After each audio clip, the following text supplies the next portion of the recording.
ขอตกลงว่าด้วยการปรับปรุงอัตราดอกเบี้ยพื้นฐานของธนาคารแห่งสาธารณรัฐประชาธิปไตยประชาชนลาวฉบับเลขที่1127ทหลลงวันที่24พฤศจิกายน2025ผู้ว่าการออกข้อตกลงคือมาตรา1จุดประสงค์ข้อตกลงฉบับนี้ออกเพื่อปรับปรุงอัตราดอกเบี้ยพื้นฐานของธนาคารแห่งสาธารณรัฐประชาธิปไตยประชาชนลาวให้สอดคล้องกับสภาพเศรษฐกิจเงินตราภายในและสากลในปัจจุบันมาตรา2การปรับปรุงอัตราดอกเบี้ยพื้นฐานของธนาคารแห่งสาธารณรัฐประชาธิปไตยประชาชนลาว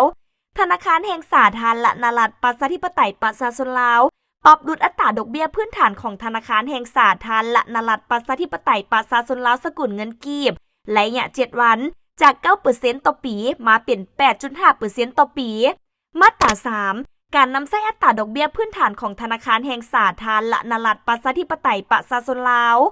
ธนาคารแห่งสาธารณรัฐประชาธิปไตยประชาชนลาวนำใช้อัตราดอกเบี้ยพื้นฐานของธนาคารแห่งสาธารณรัฐประชาธิปไตยประชาชนลาวสกุลเงินกีบระยะ7วันเป็นเพดานอัตราดอกเบี้ยพันธบัตรธนาคารแห่งสาธารณรัฐประชาธิปไตยประชาชนลาวระยะ7วันเพื่อจะตั้งปฏิบัตินโยบายเงินตราในแต่ละระยะแนใส่รักษาเสถียรภาพเงินตราให้มั่นเที่ยงมาตรา4การจัดตั้งปฏิบัติมอบให้กรมนโยบายเงินตรากรมบริการธนาคารเป็นเจ้าการพัฒขยายและจัดตั้งปฏิบัติพร้อมทั้งเผยแพร่แนะนำให้บรรดาสาขาธนาคารแห่งสาธารณรัฐประชาธิปไตยประชาชนลาวประจำภาคบรรดาธนาคารธุรกิจและภาคส่วนที่เกี่ยวข้องรับรู้และจัดตั้งปฏิบัติข้อตกลงฉบับนี้ให้ได้รับผลดีมาตรา5ผลศักดิ์สิทธิ์ข้อตกลงฉบับนี้มีผลศักดิ์สิทธิ์นับแต่เมื่อลงลายเซ็นเป็นต้นไป